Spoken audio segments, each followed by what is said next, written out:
Assalamualaikum warahmatullahi wabarakatuh. Salam sejahtera untuk kita semua.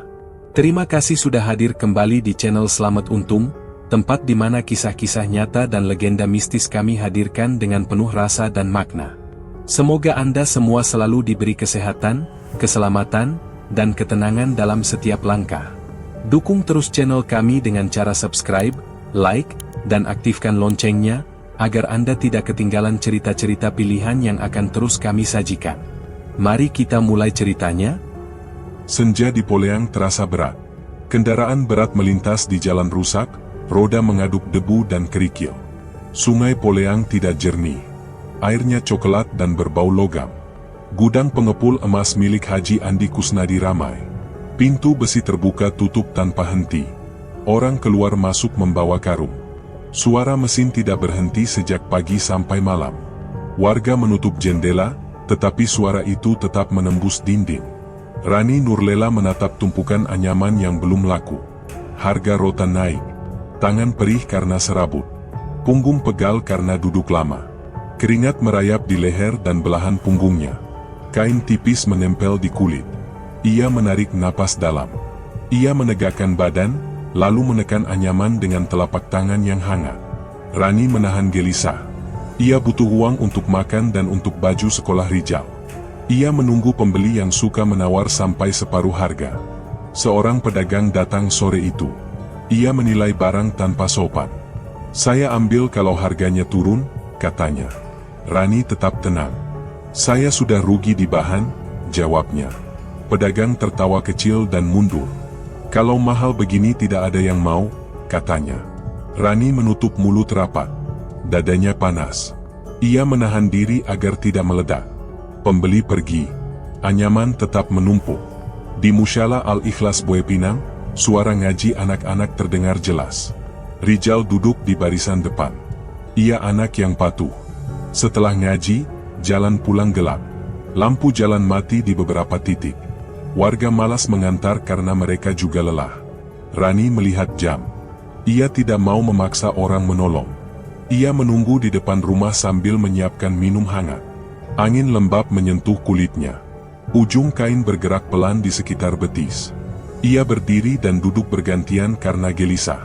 Pasar Poleang lama menjadi tempat yang tidak ramah. Topan Lampe berdiri di mulut lorong. Dua rekannya mengikuti di belakang. Mereka menekan pedagang dengan alasan keamanan.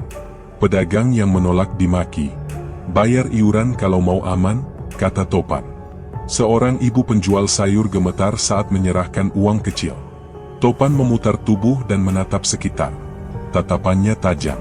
Orang yang melihat segera menunduk. Tidak ada yang berani menegur. Rani datang ke pasar membawa 2 bakul. Keringatnya belum kering. Nafasnya teratur tetapi dalam. Topan melangkah menghadang. "Barang siapa yang pesan?" katanya. "Tidak usah tanya," jawab Rani pendek. Ia tidak menatap mata Topan. Ia fokus pada langkahnya. Topan berdehem. "Kalau mau aman titip saja di saya," katanya. Rani berhenti sebentar. "Saya bisa jaga barang sendiri," jawabnya. Suasana jadi hening. Dua rekannya tertawa kecil. Rani melewati mereka tanpa menoleh. Di balai desa, warga berkumpul. Mereka minta rapat. Pak Laode Rahim berdiri di depan. "Kita akan rapat minggu ini," katanya. "Kita butuh data dan surat." Seorang bapak maju. "Air sungai kotor," katanya. Seorang ibu menyusul. "Harga sayur turun," katanya. Pak Laode mengangguk. "Sabar," katanya. Warga keluar dengan wajah kecewa. Orang berbisik bahwa rapat akan ditunda lagi. Tidak ada yang mau menjadi orang pertama yang melawan. Malam makin panas. Rani mandi cepat. Air dingin membuat kulitnya segar. Ia mengenakan baju tipis yang bersih. Ia duduk di kursi dekat jendela yang terbuka sedikit. Suara dari gudang Haji Andi terdengar lagi. Getarannya naik turun. Rani memijat tengkuk. Telapak tangannya hangat. Ia memejamkan mata dan menenangkan diri. "Rijal pulang setelah Isya," katanya pelan.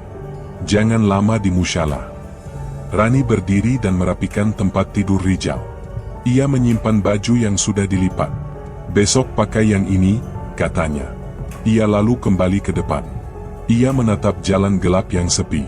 Udara berhenti seperti menahan napas. Hanya suara mesin dari arah gudang yang tetap berjalan. Rani menggenggam ujung kain. Kakinya dingin. Jantungnya berdetak lebih cepat tanpa alasan. Ia tidak tahu apa yang ia tunggu selain anaknya.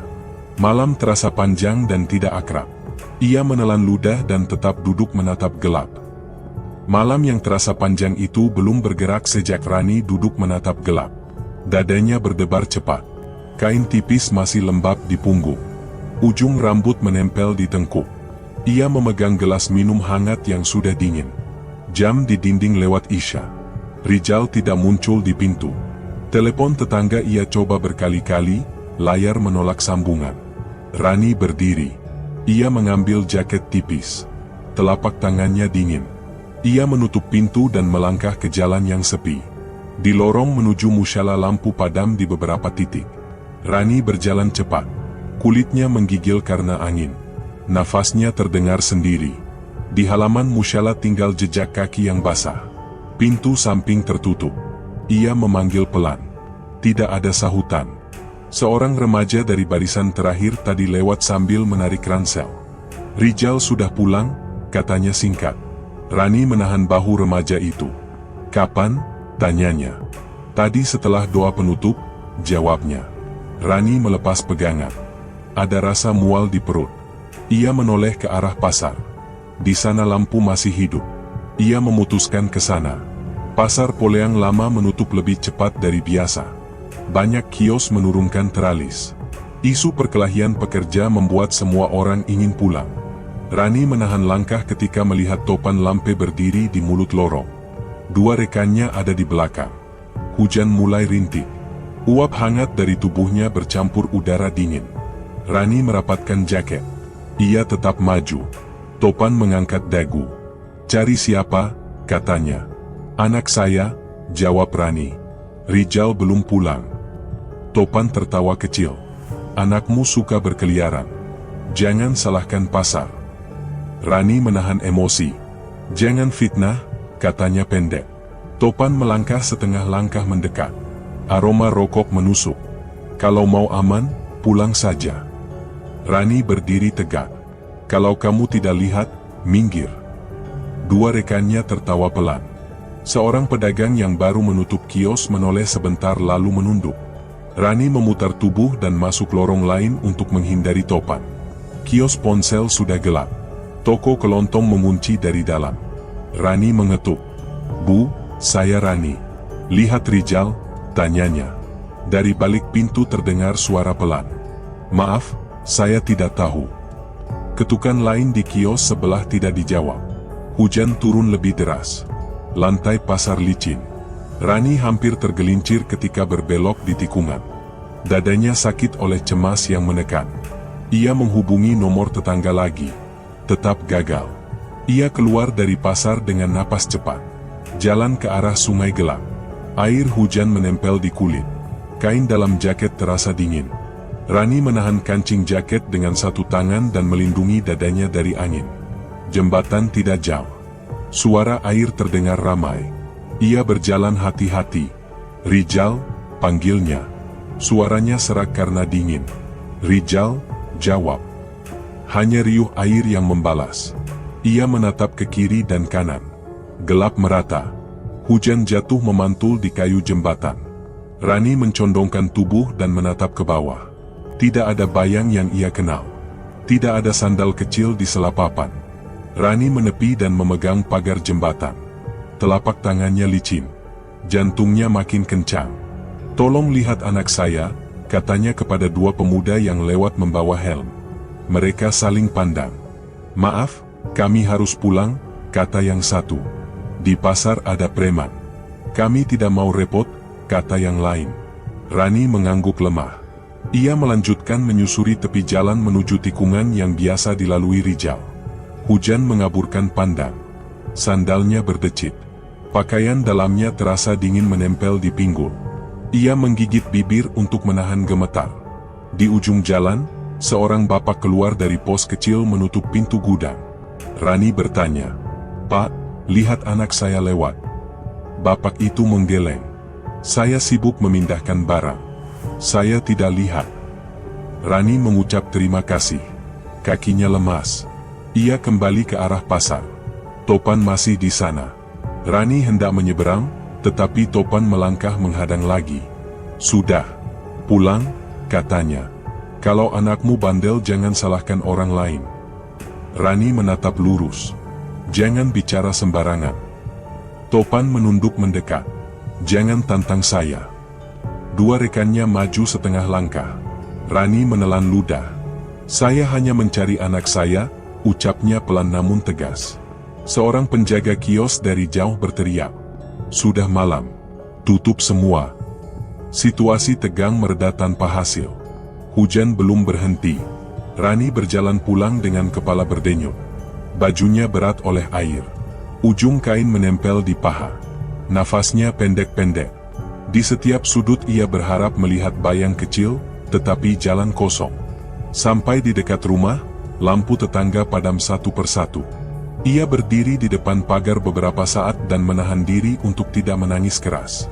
Tangannya gemetar saat membuka pintu. Di ruang depan dingin menunggu. Ia menaruh jaket di kursi dan mengganti baju dengan gerak cepat. Kulitnya dingin. Ia memeluk diri sendiri untuk menahan bergetar. Rijal, panggilnya sekali lagi ke arah gelap. Tidak ada jawaban. Rani duduk di lantai. Ia memijat kedua lengan agar hangat. Dengung dari arah gudang masih terdengar. Suara itu tidak pernah diam. Ia menunduk dan menempelkan dahi ke lutut. Di balik kelopak mata hanya ada bayang jalan basah. Waktu seperti tidak bergerak. Ia menarik napas panjang dan menahan sampai dada terasa nyeri. Ia bangkit perlahan. Ia berjalan ke kamar Rijal dan menatap ranjang rapi yang kosong. Ia memegang bantal dan menariknya ke dada. Jantungnya tetap berdebar. Malam belum selesai dan tidak memberi jawaban. Rani masih memeluk bantal Rijal ketika suara orang berteriak dari arah sungai. Tubuhnya panas dingin. Ia berdiri dengan lutut bergetar dan melangkah keluar. Jalan basah. Udara pagi menempel di kulit dan membuat bulu halus di lengan berdiri. Ia berjalan cepat ke tepi air. Nafasnya berat namun teratur. Di tepian, orang berkerumun. Seorang pemancing menunjuk ke akar di sisi arus. Tadi tersangkut di sana, katanya. Rani mendekat dengan langkah goyah. Pandangannya menangkap baju Rijal yang lembab. Ia menahan suara. Itu anak saya, ucapnya. Dua ibu menarik bahu Rani agar tidak jatuh. Seorang bapak menggeleng pelan. Sudah. Biar diangkat pelan-pelan, katanya. Rani mengangguk kaku, lalu meraih tangan anaknya. Kulitnya dingin dan keras. Warga cepat menyebut kecelakaan. Air semalam deras, kata yang satu. Anak itu sering lari, kata yang lain. Rani menatap pergelangan tangan Rijal. Ada lebam bulat seperti bekas cekal. Ini bukan jatuh biasa, katanya lirih. Seorang pegawai desa menepuk punggung Rani. Ibu fokus pemakaman dulu, ucapnya. Soal lain nanti kita bicarakan.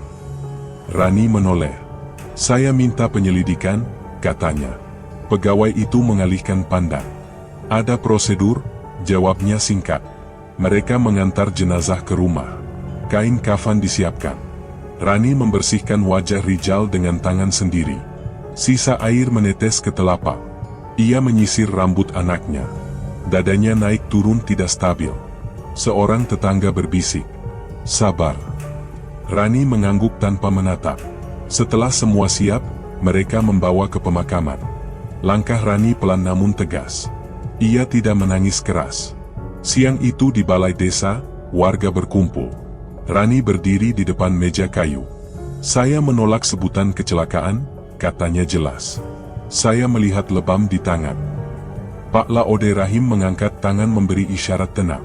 Kita tunggu laporan, ucapnya. Jangan saling menuduh.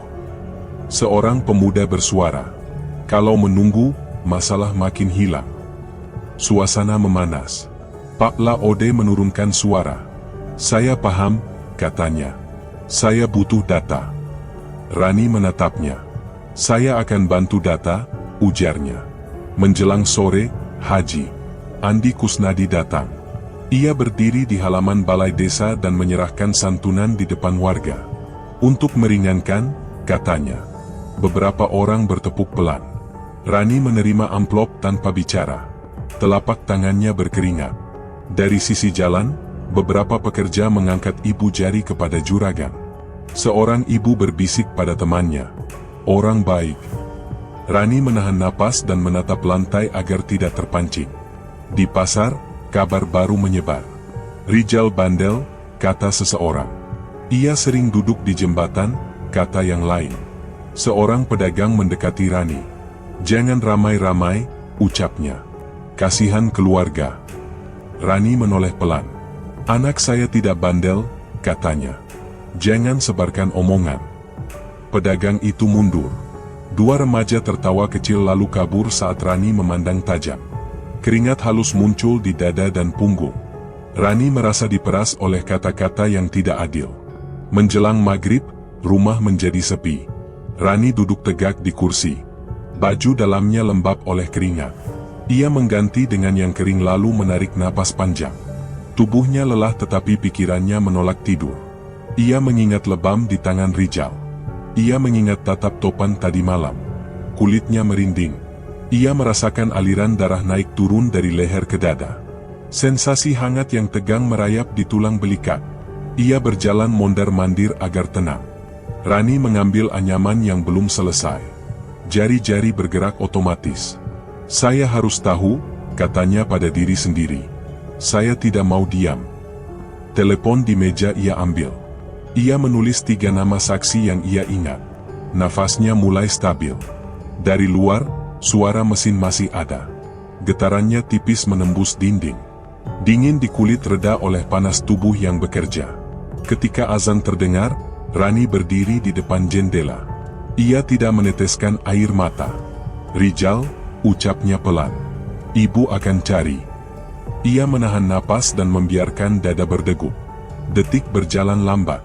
Dorongan dalam tubuhnya tumbuh dan menekan dari dalam.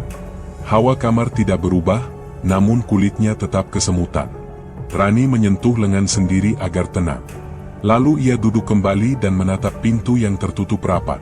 Malam turun pelan dan ia belum mendapat jawaban. Rani duduk lagi di kursi dengan napas belum tenang. Dada masih berdegup keras sejak ia berdiri di jendela dan berjanji mencari. Keringat tipis mengering di kulit dan meninggalkan rasa lengket. Ia mengusap tengkuk dan merapikan rambut. Lampu ruang tengah menyala redup. Tidak ada tamu. Tidak ada tetangga. Hanya suara mesin jauh yang naik turun. Ia membuka lemari kecil dan mengeluarkan lontar warisan Wa Ode Rahima. Tangan Rani gemetar saat menyentuh tepi lontar. Ia menaruh mangkuk berisi air sungai di meja. Ia menambah tanah pemakaman yang ia bawa tadi siang dan 1 helai rambut Rijal yang ia simpan. Geraknya rapi. Tubuhnya panas dingin dan sensasi itu berjalan pelan dari leher ke dada. Ia menahan nafas beberapa hitungan agar tidak goyah. Rani duduk bersila di lantai. Ia menurunkan bahu agar rileks lalu menutup mata sebentar. "Saya mohon penunjuk," ucapnya pelan. "Saya sebut nama yang hadir di lorong pasar malam itu." Ia mengucapkan nama Topan Lampe dengan jelas. Ia menyebut 2 rekannya yang berdiri di belakang.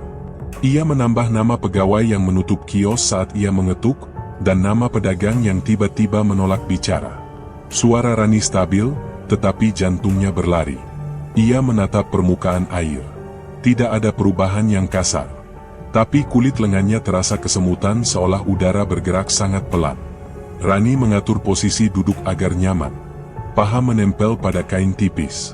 Ujung sarung bergeser dan menyentuh betis. Dingin ruangan bertemu dengan panas tubuh. Rani mengembuskan napas, menahan getar, lalu kembali fokus. "Jangan salahkan orang yang tidak bersalah," katanya pada dirinya sendiri. Bekerja pelan tapi tegas. Bayangan tatap Topan kemarin malam muncul di kepala. Jarak yang terlalu dekat. Bau rokok yang mengganggu. Cara 2 rekannya tertawa pelan. Rani menahan dorongan untuk marah. Ia memilih menyusun langkah. "Saya ingin pengakuan," bisiknya. "Saya menolak uang tutup mulut." Ia meremas ujung sarung sampai sendi jari sakit, lalu melepaskannya perlahan. Nafasnya kembali panjang. Ia menunduk lebih dekat ke meja. "Topan, saya panggil namamu," ucapnya. "Saya tidak minta banyak. Saya minta jujur." Rani mengetuk tepi mangkuk sekali dengan sendi jari. Air bergerak kecil. Ia tidak menuntut tanda aneh. Ia hanya butuh keyakinan dalam hati agar kuat saat menekan saksi. Lalu ia menyebut nama pedagang yang menutup pintu dari dalam. "Kamu mendengar saya mengetuk?" katanya pelan. "Kamu tahu anak saya belum pulang." Rani memejamkan mata dan mengingat gerak pekerja yang gelisah sepanjang hari. Ada yang bolak-balik ke gudang. Ada yang menatap ke arah jembatan lalu menunduk saat bertemu mata. Rani merasakan hawa tegang itu turun ke perut dan memicu rasa tidak nyaman. Ia mengatur ulang duduknya. Punggungnya menegang lalu perlahan lepas. Ia tidak ingin rasa ini berubah menjadi takut. Ia butuh rasa berani, bukan nekat. Ia kembali pada helai rambut Rijal. Jarinya menelusuri dengan ringan, lalu meletakkannya di tepi mangkuk. "Nak, bantu ibu," ucapnya. "Tunjukkan jalan tanpa membuat ibu salah sebut." Rani membuka lontar. Tulisan tangan lama berisi doa. Ia membaca pelan tanpa meninggikan suara. Getaran halus di dada menguat. Ia menekan kedua lutut dengan telapak tangan agar tetap fokus. Kulitnya hangat, namun kulit tengkuk tetap dingin. Rani menegakkan punggung. "Saya akan mendatangi saksi," katanya mantap. "Saya akan tekan kebohongan. Saya akan tutup saat kebenaran keluar." Ia menahan diri untuk tidak menatap jam. Ia menyusun 3 nama di pikiran dan menimbang urutan. Topan lebih dulu, lalu pedagang, lalu pegawai yang menolak bicara. Ia tahu risiko. Ia takut salah langkah. Ia takut memancing amarah orang kuat. Ia takut jadi bahan gosip. Namun ia tidak punya pilihan lain. Ia berdiri pelan dan merapikan meja. Air sungai tetap di mangkuk. Tanah pemakaman ia tutup rapat dalam wadah kecil. Lontar ia gulung, ia ikat dengan kain. Rani menyandar pada kursi dan menutup mata sejenak. Nafasnya turun naik dengan ritme yang lebih tenang. Di permukaan kulit masih ada sisa sensasi hangat yang mengalir perlahan. Ia biarkan itu sebagai penegas bahwa tubuhnya masih hidup dan siap bergerak. Ia membuka mata, mematikan lampu ruang tengah, lalu duduk lagi di kursi dekat jendela. Gelap di luar rapat dan hening. Dadanya kembali berdegup. Malam menahan jawaban dan ia belum beranjak. Degup di dada Rani belum turun sejak malam doa. Pagi di pasar terasa dingin dan lengket. Ia berjalan menyusuri lorong dengan langkah terukur. Topan lampe terlihat di ujung jembatan. Ia menoleh kanan kiri lalu balik badan seperti dikejar. Kakinya terselip dan ia jatuh terduduk. 2 anak muda tertawa menahan suara. Topan berdiri cepat, wajahnya pucat. Rani memperhatikan dari jam. Kulit lengan Rani merinding, namun napasnya tetap tenang. Kemeja tipisnya menempel di punggung, menandai tegang yang belum selesai. Siang menjelang, kabar menyebar bahwa Topan 2 kali terpeleset di papan jembatan. Para penjual membahas pelan. "Ia tidak berani jalan sendiri," kata seorang pemuda. "Tadi ia panggil 2 orang untuk menyeberang," sambung yang lain. Rani menahan diri agar tidak ikut berkomentar. Ia memilih mengatur ulang langkah. Ia datang ke kios sayur, ke warung kelontong, ke lapak ikan. Ia mencatat jam tutup dan jam lihat, menyusun urutan di kepala. Keringat tipis turun di leher dan ia usap dengan punggung tangan. Tubuhnya hangat, tetapi telapak tangan tetap dingin. Tekanan itu membuatnya lebih fokus. Sore itu, Daeng Ngale mendekat dengan gelisah. Suaranya rendah dan matanya tidak berani menatap lama. "Saya lihat Rijal dikepung di lorong belakang," katanya. Rani menahan napas. "Kapan?" tanyanya. "Sesudah doa penutup," jawabnya. Rani merapatkan jaket tipis. "Siapa saja?" tanyanya lagi. Daeng Ngale menyebut Topan dan 2 orang. Bahunya gemetar. "Saya takut," ucapnya. "Ada ancaman kalau saya bicara." Rani menaruh tangan di meja untuk menahan getar di lengan. "Terima kasih sudah bilang," katanya. "Saya tidak paksa sekarang. Saya hanya minta kamu jujur pada saatnya." Lewat maghrib, Topan mendatangi Daeng Ngale di depan kios. Mereka berdiri dekat, suara ditekan, tetapi wajah tegang tidak bisa disembunyikan. "Jangan bawa nama saya," kata Topan. Daeng Ngalle menoleh ragu. "Saya hanya menyebut yang saya lihat." Topan melangkah setengah maju. "Jangan buat masalah," katanya. Tangan Daeng Ngalle bergetar saat memegang kunci kios. Rani mengamati dari sudut lorong. Dadanya berdebar makin kuat. Lapisan baju dalamnya terasa lembab. Ia tarik napas dalam agar tidak terbawa marah. Ia butuh kepala dingin. Keesokan hari, Rani mulai dari kios ponsel yang kemarin menutup cepat. "Ibu dengar ketukan saya malam itu," kata Rani. Pemilik kios menghindari tatap. "Saya tidak dengar," jawabnya. Rani menggeser posisi, tubuhnya condong ke kaca etalase. "Lampu di dalam tetap menyala," katanya. "Pukul berapa ibu matikan?" Pemilik kios menyebut jam yang tidak cocok dengan catatan kios sebelah. Rani mencatat selisih. "Terima kasih," ucapnya. Ia melanjutkan ke toko kelontong. "Anda bilang pulang setelah Isya," kata Rani. "Tetapi catatan belanja terakhir masuk lewat setengah jam." Pemilik toko salah ucap, lalu meralat. Rani menatap lurus. "Saya butuh waktu yang tepat," ujarnya. Menjelang siang, Rani kembali ke jembatan. Ia berdiri di papan yang licin. Kulit betisnya dingin tersapu angin. Topan datang di seberang, melirik cepat, lalu menunggu dua rekan menjemput. Rani membuka suara tanpa meninggi. "Topan, saya ingin tanya." Topan tidak menjawab. Rani maju dua langkah. "Malam itu kamu lihat anak saya," katanya. Topan tertawa pendek. "Kamu tidak punya bukti." Rani menjaga jarak. "Saya punya jam, tempat, dan saksi." Topan menatap tajam. "Saksi siapa?" Rani tidak memberi nama. "Kamu tidak perlu tahu," katanya. "Kamu hanya perlu jujur." Siang berlanjut panas. Warga yang dulu menyalahkan Rijal mulai diam. Mereka tidak membela, tetapi juga tidak menyerang. Keluarga mereka melarang ikut campur dan menyuruh cepat pulang. Suasana pasar menjadi tegang tanpa suara. Rani mendatangi lapak ikan. "Kamu lihat anak saya lewat?" tanyanya pada penjual. "Saya tidak tahu," jawabnya. Rani menggeser pandang pada timbangan yang masih basah. "Kamu tutup setelah saya lewat," katanya. Penjual itu menelan ludah. "Saya lupa," ucapnya. Rani mencatat lagi. Dada terasa padat oleh dorongan yang tidak mau surut. Ia tahan dengan menarik napas pelan. Sensasi hangat menyebar di perut dan ia jaga agar tetap jinak. Menjelang sore, Daeng Ngalle datang lagi dengan langkah meragukan. "Topan mengancam saya," ucapnya. "Ia bilang saya akan rugi." Rani menatap langsung. "Kamu tidak sendiri," katanya. "Ada orang lain yang mendengar langkah di lorong itu." Daeng Ngalle menatap heran. "Siapa?" tanyanya. Rani menggeleng.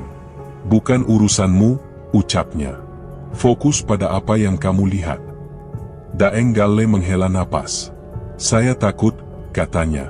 Rani menempatkan telapak tangan di dada sendiri untuk menenangkan detak. "Takut itu wajar," ujarnya. "Yang tidak wajar adalah diam saat tahu." Matahari turun. Topan menghilang dari jembatan dan memilih jalan lain. Lorong pasar terasa sempit. Lampu toko menyala makin dini. Rani berhenti di depan warung kopi yang separuh tutup. Ia menata ulang semua urutan di kepala.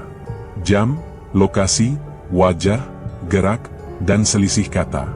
Getar di tubuhnya turun dan naik seperti menunggu aba-aba. Ia tidak punya jawaban penuh. Ia hanya memegang potongan yang saling mendekat. Malam datang pelan. Rani berdiri lebih lama dari biasa, memegang pinggiran meja yang dingin, dan membiarkan degup di dada bekerja tanpa suara. Degup di dada Rani belum turun sejak ia berdiri lama di depan warung kopi. Telapak tangannya masih dingin di pinggiran meja, tetapi tubuhnya hangat oleh kerja napas yang ditahan. Ia menegakkan punggung, merapikan kemeja tipis yang menempel di kulit, lalu berjalan ke balai desa. Di ruang itu Pak Laode Rahim duduk dengan map di tangan. Rani menyampaikan urutan waktu, nama orang, dan tempat. "Saya minta rapat segera," katanya tegas. Pak Laode menghela napas. "Kita perlu surat resmi dan daftar saksi," ucapnya. Rani menatap lurus. Semua saya siapkan. Pak Laode menutup map. Tetap harus menunggu, katanya pelan. Rasa panas naik ke leher Rani. Keringat halus muncul di garis dada. Ia menahan diri agar suara tidak pecah. Baik, saya tunggu sambil mengumpulkan tanda tangan, ucapnya lalu bangkit. Di gudang Haji Andi Kusnadi, aktivitas tersendat.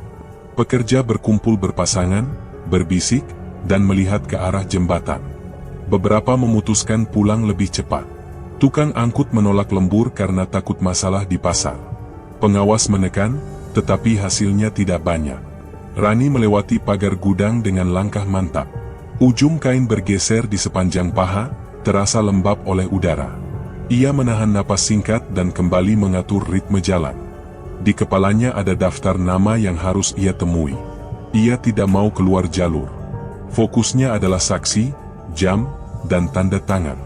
Malam itu kabar tersebar bahwa kendaraan Haji Andi tergelincir di tikungan dekat jembatan. Ia selamat. Mesin diderek ke bengkel. Pasar kembali berisik.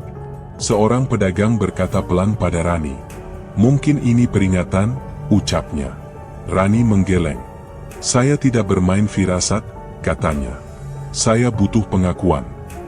Pedagang itu menelan ludah dan menutup lapak lebih awal. Rani menatap tiang jembatan yang licin. Dingin menempel di betis. Ia merapatkan jaket tipis, merasakan kain dalam menyapu lambat di perut. Getar kecil di dada justru membuat pikirannya tajam. Ia berbalik menuju rumah. Ia butuh meja datar untuk menulis. Tidak lama, Daeng Ngale datang mengetuk dengan wajah pucat. Bahunya turun naik. Saya mau buat pernyataan, katanya, tapi saya takut keluarga jadi sasaran. Rani mempersilakan duduk. Ia menuang minum, tangannya mantap. Kamu tulis yang kamu lihat, ucapnya. Saya simpan baik-baik. Daeng Ngale menatap ke arah Rani lalu ke meja. Saya lihat Rijal dikepung oleh Topan dan 2 orang di lorong belakang, katanya. Saya dengar suara memaksa. Rani mencondongkan tubuh. Kemeja tipisnya menyentuh lengan. Sensasi hangat muncul dan ia tahan agar tidak mengganggu fokus. Tulis sekarang, ucapnya. Saya tidak ingin kau berubah pikiran. Pena bergerak, hurufnya goyah namun terbaca. Tolong rahasiakan alamat saya, kata Daeng Ngale. Saya akan lindungi dengan cara saya, jawab Rani singkat. Rani menghubungi saksi kecil yang sering membantu di kios. Suaranya pelan lewat telepon. Kamu lihat siapa malam itu? Tanya Rani. Saya lihat Topan di lorong, jawab bocah itu, tapi saya takut. Rani mengatur nada agar tenang. Kamu hanya menjawab jujur, katanya. Saya yang akan menanggung sisanya. Setelah menutup telepon, ia menulis draft pernyataan. Bahunya tegang lalu mengendur ketika ia menggulung lengan ke meja. Kulitnya terasa panas di bawah kain. Ia menarik napas panjang. Guncang di dada berubah jadi dorongan yang stabil. Ia pergi ke 2 pedagang yang bersedia menandatangani sebagai saksi pendukung. Kami tanda tangan kalau tidak disebut di depan umum, ujar pedagang pertama. Baik, kata Rani. Pedagang kedua menatap ragu. Saya tanda tangan tetapi jangan bawa nama kios, ucapnya. Saya jamin, jawab Rani. Kabar tanda tangan itu terdengar ke telinga Topan. Sore hari ia berkeliaran di pasar dengan langkah besar. Ia menghentikan obrolan orang dengan tatapan keras.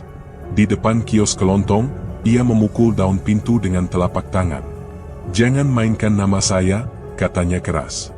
Pemilik kios menunduk. Rani datang dari sisi lorong tanpa tergesa. Kamu bisa bantah di rapat, ucapnya tenang. Jangan intimidasi di sini. Topan menoleh tajam.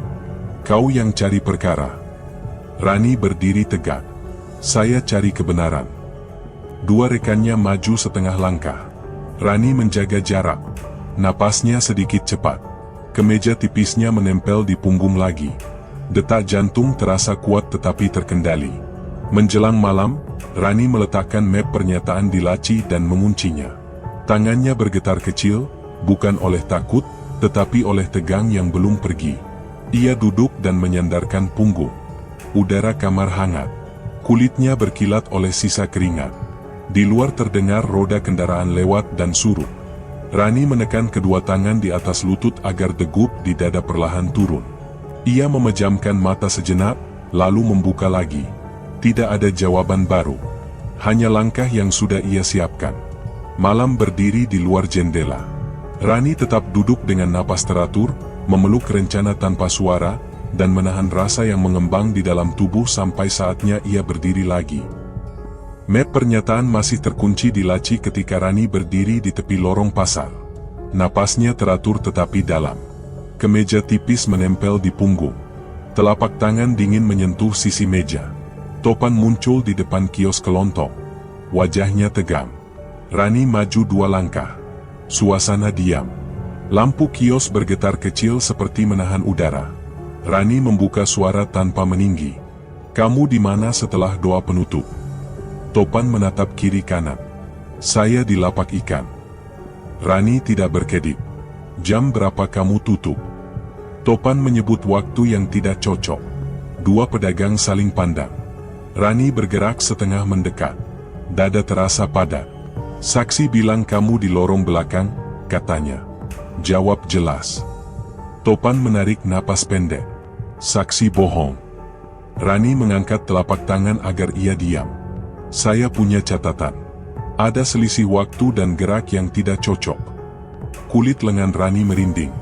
Sensasi hangat merayap di bawah kain. Ia menahan agar nada tetap rata. Pedagang buah berbisik pada temannya. Pengunjung berhenti di ujung lorong seperti melihat panggung kecil. Rani kembali mengunci tatap. "Kamu lihat Rijal?" ucapnya. Topan membuang muka. "Tidak." Rani menukikkan satu pertanyaan lagi. "Siapa yang memegang bahu anak saya?" Dagunya ikut turun. Topan salah sebut arah lorong. Wajahnya langsung berubah. 2 rekannya mengambil langkah kecil ke belakang. Keheningan terasa berat di telinga. Rani tidak mengejar. Ia menahan diri. Nafasnya teratur. Hawa di kulit tetap panas. Kabar sesi singkat itu sampai ke rumah besar. Siang hari Haji Andi memanggil Topan. Pertemuan singkat. Pintu tertutup. Ketika keluar, Topan menahan marah. Pedagang di halaman mendengar potongan suara. "Mulai hari ini selesai," kata Haji Andi. Topan menjawab keras. "Semua ini karena Anda. Saya jadi sasaran." Haji Andi menahan tangan agar tidak menunjuk. "Saya butuh tenang." Topan menendang kerikil dan pergi dengan langkah besar. Rani berdiri di seberang pagar dan menahan tatap. Degup di dada naik turun seperti palu. Keringat halus muncul di batang leher. Gudang melambat. Truk datang lebih sedikit. Pasokan barang tertentu seret. Pedagang mulai ribut. "Semua ini karena kau," kata seseorang pada Rani. "Kau buat orang takut." Rani menahan amarah. "Saya cari pengakuan," jawabnya. "Rijal korban, bukan pelanggar." Pedagang itu mendengus. Seorang ibu memotong. "Kami butuh dagangan." Suara saling balas. Rani berdiri tegak. Telapak tangan menekan pinggir meja sampai kesemutan.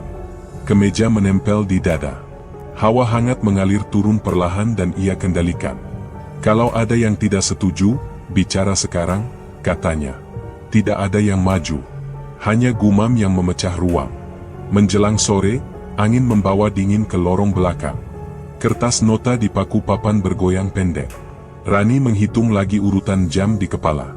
Daftar saksi sudah 2 orang. Saksi kecil siap bicara bila diminta. Map tetap terkunci. Ia merapatkan kancing ke meja. Kulit perut berkontraksi halus. Ia menelan ludah. Di kejauhan mesin gudang hidup sebentar lalu merendah. Seorang pemuda lewat dan berbisik. Topan marah di pangkalan. Rani tidak menyahut. Ia menyelesaikan catatannya dan menyimpan pena. Malam turun tanpa suara. Di pangkalan ojek, Topan mencoba naik motor untuk keluar kecamatan. Matanya sayu. Keringat membasahi kening.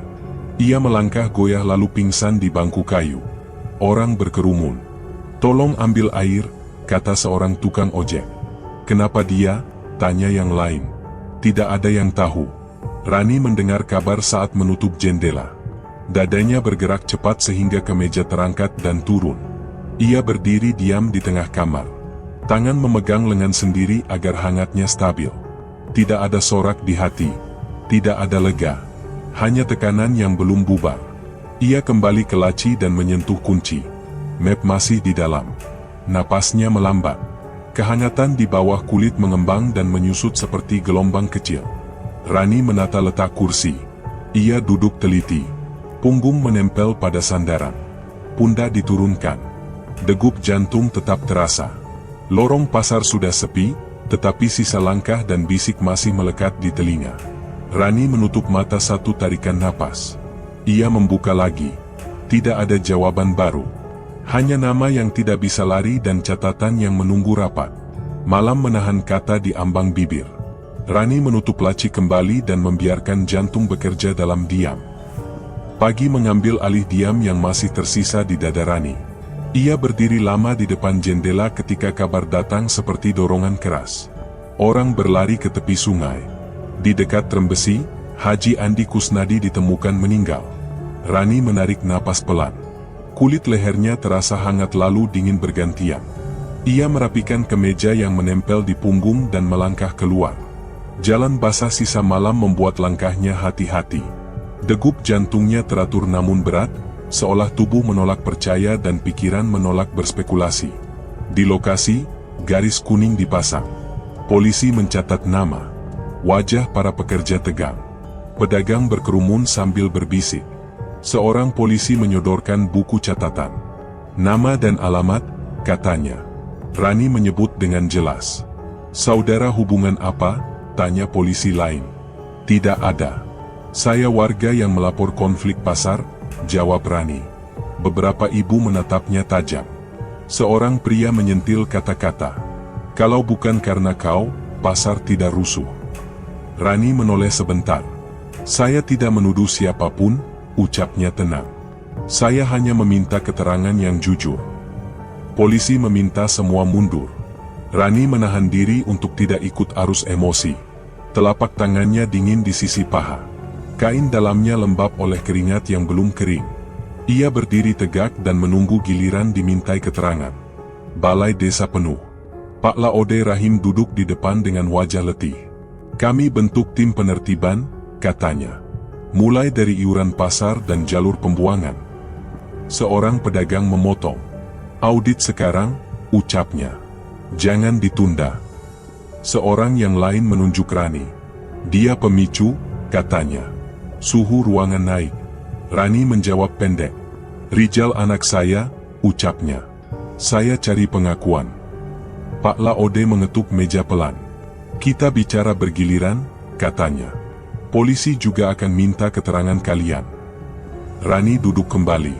Punggungnya menempel pada sandaran. Napasnya panjang pendek tetapi terukur.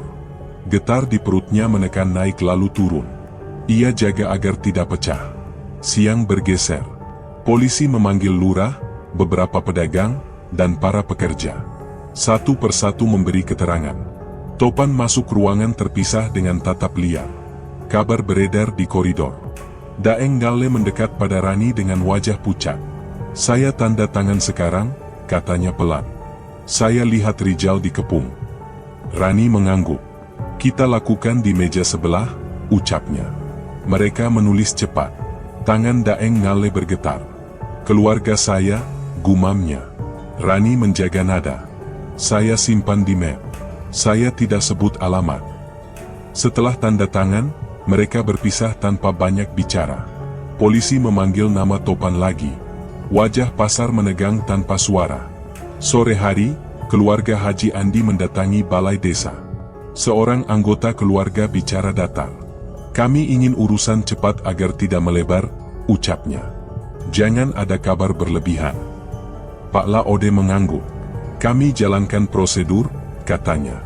Di luar, dua pedagang mendatangi Rani. Kalau kau puas sekarang, kata yang satu. Rani menahan napas. Saya tidak merasa puas, jawabnya. Saya hanya menutup luka yang terbuka.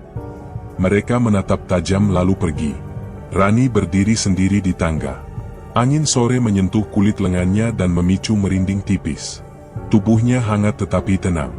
Ia menatap halaman yang ramai dan merasa seperti berjalan di atas lantai yang licin. Menjelang malam, Rani pulang. Ia mengambil kain bersih dan membungkus lontar. Jari-jarinya teliti pada setiap lipatan. Kemeja tipisnya menyentuh kulit perut dan menyalurkan hangat yang tertahan sejak pagi. Ia keluar ke halaman belakang. Tanah gembur ia buka secukupnya. "Ini untuk selesai," ucapnya pelan. Ia menaruh lontar, menutup kembali, dan merapikan permukaan. Tidak ada upacara. Tidak ada panggilan. Hanya tangan yang bekerja dan napas yang dijaga agar tetap stabil. Saat kembali ke dalam rumah, ia menolak ucapan selamat dari dua tetangga yang datang. "Ini bukan kemenangan," katanya. "Ini penutupan luka." Rani duduk di kursi dekat jendela. Map pernyataan ia letakkan di meja, tidak dibuka. Degup di dada masih terasa, tetapi tidak liar. Ia menyandarkan kepala dan memejamkan mata sejenak. Di luar, suara orang lewat pelan lalu hilang. Malam merapat seperti kain yang ditarik di atas tubuh. Rani membuka mata kembali. Tidak ada lega penuh. Tidak ada jawaban yang memuaskan. Hanya ruang yang sedikit lebih sunyi dan badan yang masih panas oleh sisa tegang. Ia menaruh telapak tangan di dada, merasakan irama yang belum sempurna, dan membiarkannya berjalan tanpa kata. Degup di dada Rani belum benar-benar turun sejak malam ia menutup lontar. Pagi berganti minggu. Jalur kerja di gudang ditata ulang. Truk datang sesuai jadwal. Pungutan liar ditekan. Forum warga di Pasar Poleang Lama berjalan rutin tiap pekan. Rani duduk di serambi musyala mengajar huruf. Anak-anak membaca pelan. Tangan kecil mereka mengangkat buku. Pedagang mulai memesan anyaman lagi dan membantu logistik sederhana. Rani bekerja tenang. Kemeja tipis menempel di punggung saat siang, lalu kering saat angin sore menyentuh kulit. Tubuhnya masih menyimpan sisa tegang, tetapi napasnya sudah teratur. Topan menghilang dari Poleang. Isu tentangnya memudar di lorong pasar, namun orang tidak lupa malam Rijal tidak pulang. Keluarga Haji Andi pindah. Gudang lama dibuka untuk logistik desa. Jalan patroli diperbaiki. Ibu-ibu membuat jadwal antar pulang anak dari musyala. Rani berdiri di ujung serambi sambil menatap jalan yang dulu terasa panjang. Seorang pedagang mendekat dan berbicara pelan. "Kami ikut jaga," ucapnya. Rani mengangguk. "Terima kasih," balasnya. Degup di dada masih ada, tetapi tidak lagi liar. Keheningan tidak menakutkan. Keheningan kini seperti ruang untuk mendengar. Siang merayap ke sore. Rani menutup kelas membaca dan membereskan buku. Ia berjalan ke arah tepi sungai. Langkahnya pelan. Udara hangat menyusup di bawah kain. Kulit lengannya merinding tipis. Ia berhenti di dekat terembesi. Air bergerak stabil. Warga lalu lalang tanpa ribut. Rani berdiri beberapa saat dan mengatur napas. "Rijal," ucapnya pelan. "Ibu sebut namamu." Suaranya tidak bergetar. Ibu janji jaga agar orang tidak diam. Ia memejamkan mata sejenak. Keringat tipis muncul di pangkal leher lalu hilang tersapu angin. Rani merasakan detak jantungnya menyatu dengan suara air. Tidak ada tanda aneh.